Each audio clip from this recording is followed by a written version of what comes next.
Okay, welcome everybody. In preparation for the Cactus Bowl down in Phoenix, I want to get started with getting you familiar with our opponent, Arizona State, as far as who they are and what they do well and all that. Not a whole lot of familiarity with them, just because it's Pac-10, long ways away, East Coast West Coast matchup. Don't have any common opponents. I guess the closest common opponent would be Texas A&M from our bowl game last year to their opening game this year. Would be the closest common opponent that we can have some familiarity with. But with that said, I think it's kind of neat. That's what bowl games are kind of about, being able to get teams that don't have a whole lot of familiarity with each other and be able to go somewhere like Scottsdale is obviously awesome. Our guys will look at this and be excited about being there. They're now excited about being there, traveling. The facilities that we're going to be at, from the hotel to the Scottsdale area.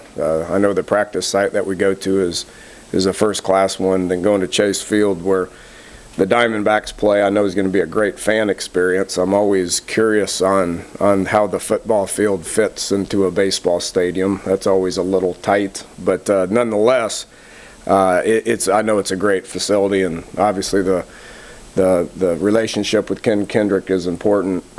So I know the fan experience is going to be good, and this bowl brings people. This will be an exciting game, an exciting matchup.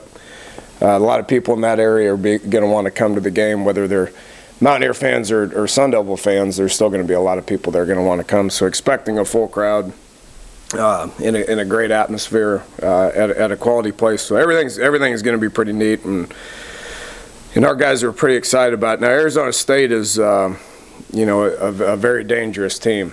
They were preseason picked by a lot of people to be in the college football playoff. So they had a lot of people coming back. Quality coaching staff. Got a lot of respect for Todd Graham and where he's been. We've crossed paths a bunch. Always puts a good product on the field. All three phases are going to be coached up good. And they got great players. Their recruiting base is as good as anywhere. You talk about the Scottsdale area, Phoenix area, that's something kids are pretty attracted to. So they've done a good job of recruiting junior colleges here lately, but also being able to recruit the West Coast, which has got a lot of good football players that they can pick from. Offensively, I know they lost their coordinator and everything, but my experiences with this is you can't change a whole lot. So we just got to base it based on what they do offensively on the film that we have, and to me, they're very up-tempo, efficient offense, very balanced. They're right down the middle as far as being the run-pass aspect of it. They're going to try to establish the run. Got a dual-threat quarterback. Number 2 can sling it around a little bit, but he's gritty, he's competitive. He'll do some things in the run game that we got to account for him. Great skill at wideout. DJ Foster is one of the best in the country, and they got to transfer the Lucian kid, the transfer guy from UCLA, I believe, is where he came in. That guy's made a bunch of plays as well. So, they're averaging 5.8 yards a play. they're moving the ball, not turning it over, but one and a half times a game. Run a lot of plays, so we're going to have to defend a lot of plays, and they're good on critical downs as well, which allows them to stay out there on the field and move the ball. So it'll be a challenge for us defensively. We've seen this kind of an offense before. Clearly in the Big 12, you're facing up-tempo offenses. You're facing balanced offenses with good wideouts. So our guys are used to that, and they know that if they relax against an opponent like this, then they're going to go right by you. So it'll be a good challenge for our defense. Offensively for us, Coach Graham's a defensive guy. They're talented on defense now, and they put pressure on you virtually every single time that you snap the football. They're as good as anybody in the country in forcing negative plays. Whether it's sacks, whether it's tackles for loss. Around 9 to 10 times a game, they're getting you behind the chains. So they're really good up front. at creating the havoc. They blitz. Looks to me on video, it seems like they blitz 100% of the time. It's as much as I've seen, and they're really good at it. So, they're great against the run. That's because they're big and they can tackle, and their backers can go lateral, but also fill gaps and get you behind the line of scrimmage. So blitzing to get you behind the chains is what they do. So they're as good as I've seen this year at getting you behind the chains. They give up some plays in the pass game because that's their mentality. When you blitz that much, when you put so much pressure and try to stop the run up front, they're going to give up plays in the pass game. That's just kind of how that works. It's a good matchup for them. Obviously, we're a run-first team and work hard on trying to get the ball in Wendell and Russell's hands. They take that away. We're going to have to be efficient and effective in the pass game, and we've been working hard on that here for the last couple of weeks. Special teams, their kicker and punter got great legs. It takes some pressure off their coverage units because teams are only getting returns about 25% of the time. So their kickoff guy booms it into the end zone a bunch. Same guy, he's the same guy as their place kicker, which he's good leg, is efficient, as good as I've seen this year. He does a nice job. Their punter booms it now, and their coverage gets down there. So guys, when they do get returns, they've given up a couple of returns, but it's just a matter of trying to get the return. They do a really good job of kicking that thing downfield. The return game, as you would expect with an offense that has skill, I mean, they got guys that can return as well. So they're averaging about 25 yards a kick return and about 10 yards a punt return. So they pressure the punt, as you can imagine, just like they do defensively. They pressure the punt more and effectively than anybody we've seen this year. Got one nicked against Kansas State, so that opened our eyes up a little bit from a up-front perspective where we don't see a lot of block looks from the punt return. That opened our kids' eyes a little bit, so it allowed us to focus on protecting first before we cover. But they do a nice job of scheming things up. Sean Slocum is their special teams coordinator, got a lot of experience with him, and he's been doing this for a long, long time. So quality opponent, and our guys are going to be excited about the bowl experience and being out there, which is step one. We've had good preparation here the last couple of days. We'll continue that for 2 or 3 days, give them a little break over Christmas, and then fly out on the 29th and have a full game prep once we get out there as well. So we'll be schematically prepared for the game, and I think our guys will be in a good place when it comes to playing the game, and expect an exciting game out in Arizona. So with that, take some questions. Dana, the key Patterson aspect, advantages that he knows your personnel, you know him. What's that do to things? I don't know how much that helps either one of us, to be honest with you. I mean, Keith's a good coach and has good ideas, but if you start talking about coaching familiarity, then you'd have the same conversation in virtually every game that we play. There's just so much crossover in the Big 12. We deal with it every day. So, if he knows me and how I think, then I guess I know him and how he thinks. So he's calling it defensively. I'm calling it offensively. It should be a lot of fun. Dana, how do you treat these practices ahead of the bowl game? And is there a certain number? I've heard 15. It's not really a limit. How many do you try to get in? And how do you try to use them? Do you try to get younger guys? Or? Yeah, we'll get 15. That used to be a rule. It's not a rule. You can wear them out as much as you want to. We had a couple of developmental practices prior to finals. You got to kind of give them some time to study and go to school and all that. So we gave them about 4 days off to do that, which, we could have practiced late at night or however it's set up. Just my experience is just let them be students for a few days and focus on that. Then we had a couple more developmental practices, and then you run out of time and you got to start prepping for the game. So, for what it's worth, we got about 4 good developmental practices in where we didn't talk about Arizona State. We just treated it like a spring practice, and we went offense and defense. Let some of the older guys rest up because they're banged up 12 weeks into it. You get nicked up and tired, and let those guys rest up and heal and get them in the weight room and the training room.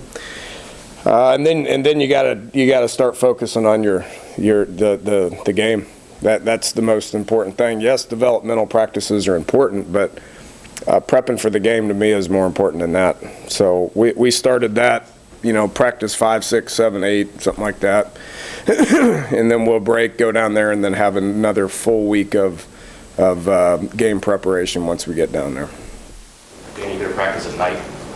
Now, here's the problem with that. We talked about that. You can say, well, you need to practice later in the day, but there's bowl activities, that you got to go to. There's dinners, there's functions, that sort of thing. So if we let them sleep till, 11 or 12, which that sounds late, but it's, it's really not. Or if you let them sleep till, say, 9 or 10, which would be noon clock or whatever here, and you just lay around for 6 hours, or let them go to the pool for 6 hours, or walk around and buy a T-shirt or go get some lunch or whatever, and then you practice later in the day from, say, 6 to 9 or something, then your day's done. So, we'll be as late as we can. If we're not practicing, these kids are probably going to walk around and stay up till 12 or 1 when curfew is anyway, right? So that's kind of getting their body clock used to being up that late. I think that's overrated, to be honest with you. Academically, have you got stuff back No today? report. What about health-wise, the time off, let the kids? Yeah, let them heal up. We just walked out of our meeting, and I got good news, nobody up in red. So nobody in green jerseys, nobody in red jerseys. So everybody's in a normal jersey. That means practice hard. So should be in good shape.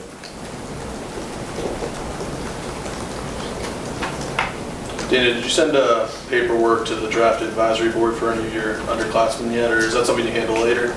Yeah, we started talking about some guys. It's funny. There's the NFL is making a big push for stay in school. They're encouraging kids to stay in school, and there's a lot of advantages for that. But they're getting record number of those papers back. So they're starting to put a limit on how many schools can, every kid wants to know their draft status. Well, I got bad news for a lot of these guys. They're not going to get drafted. So stay in school and play your tail off and enjoy your college experience and help your team win and get your degree, Carl Joseph is a prime example of this. Now, everybody says, well, what happens if I get hurt? Well, what happens if you get hurt? Well, there's still a commitment level to your team. Carl played 5 games or whatever it was and played his tail off and impacted those games that he played in, and the NFL clearly sees that he's a dominating player his senior year. He's his knee's going to be 100% healthy by April, which is going to allow guys to be able to practice them as soon as they can be able to practice them. And the kid just got his degree 3 days ago. He walked, he was over there in the Coliseum and gave him a big hug for accomplishing that. So he's leaving here accomplishing everything that he came here to accomplish.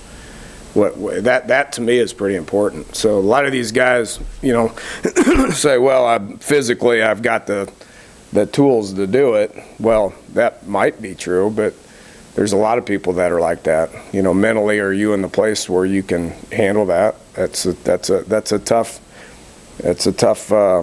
question that they gotta accept. Well, we will submit a few. I can tell you what they're all gonna say, but we'll wait till they come back. Dan, it seems like there's an inordinate number of quarterbacks transferring this year. Is there any theme or reason to that? And do you have interest in any I don't want to know who, but in any of them? Right, it's it's a good question, Bob. I don't know why. I think probably comes down to there's more quarterbacks playing now than there ever has been. So guys get their feet wet and they play and they got experience. So, they may not be the guy where they're at, but they got experience and they can go be the guy. They can choose where they go be the guy somewhere else, is my guess. So, every kid's got a different situation. We can obviously can't talk about the specifics on any of those guys, but I'm always interested in a good player, whether it's quarterback or running back or O-line or whatever it is.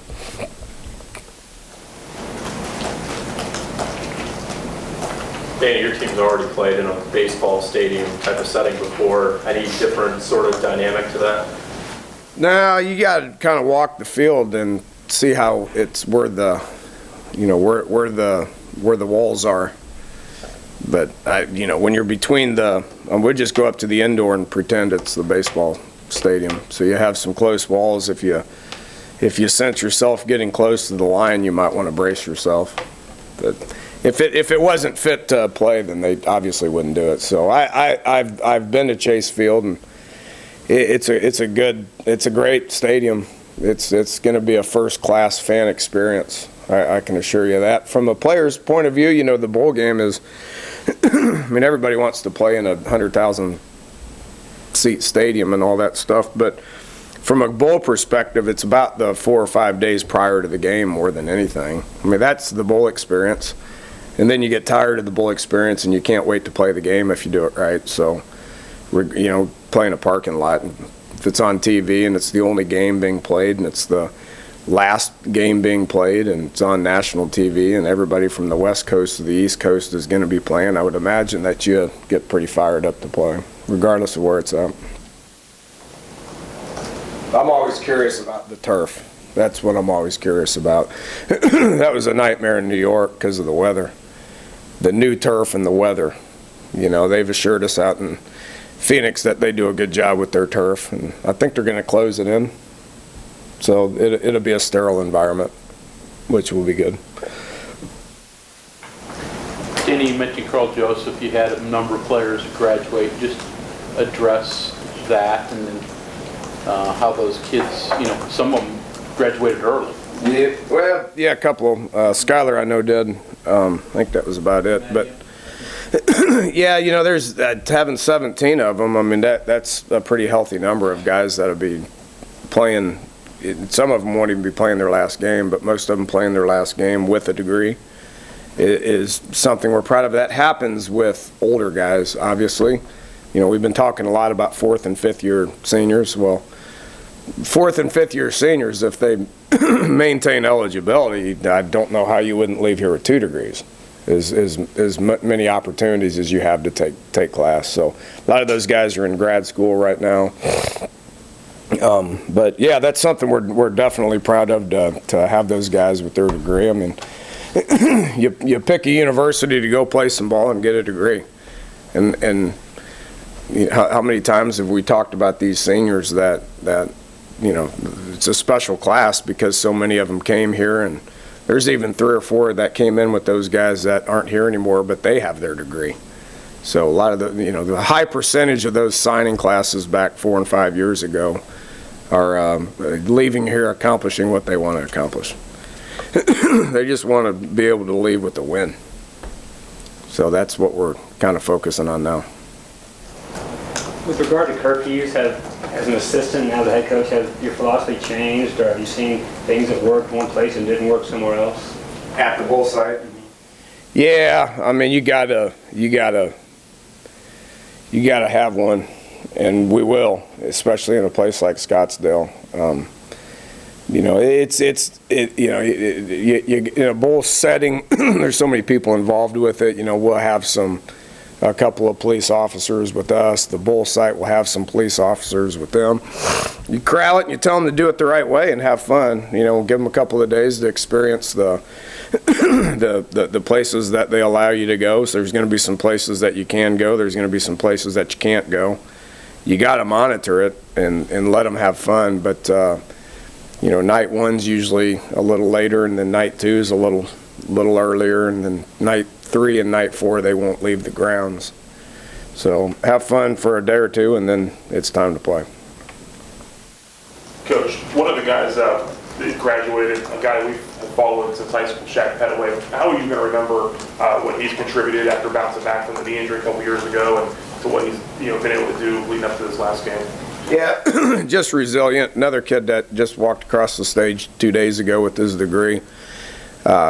It's welcome to life. I mean, you're going to have setbacks in life, and he's a guy that just didn't give up, so he's going to be successful in life. Played early, played in the Orange Bowl. Barber's the same kid, played in the Orange Bowl, got hurt, had to sit out for a year, was determined to not give up, handled his job academically, so both of them graduated and came back, have been, very, very, very good players for us as seniors. So, that it's refreshing to see guys like that do what they came here to do. And it's hard. I mean, what we ask them to do is hard. And there's guys that it's too hard for, and they end up just piecing out and going and never coming back. Watching those guys hang in there and finish what they wanted to accomplish is rewarding as a coach. Dana, from just an emotional standpoint during the offseason, how important is it to end on a win? I mean, it makes the offseason much easier, I would imagine. Yeah, it's not do or die, but it's important. I mean, it puts a smile on your face. I want it obviously for the kids. I mean, these seniors have is one of their goals, and we can accomplish what our goals were 5 weeks ago or 6 weeks ago, 7 weeks ago. Finish with 8 wins. No West Virginia University Big 12 team has done that. And win a bowl game. So, that'd be something to be proud of. You finish 8-5 and win a good bowl game against a quality opponent. It puts a smile on your face. You feel good about it, and that gives you a big boost heading into the off season. So, we talk about it every day.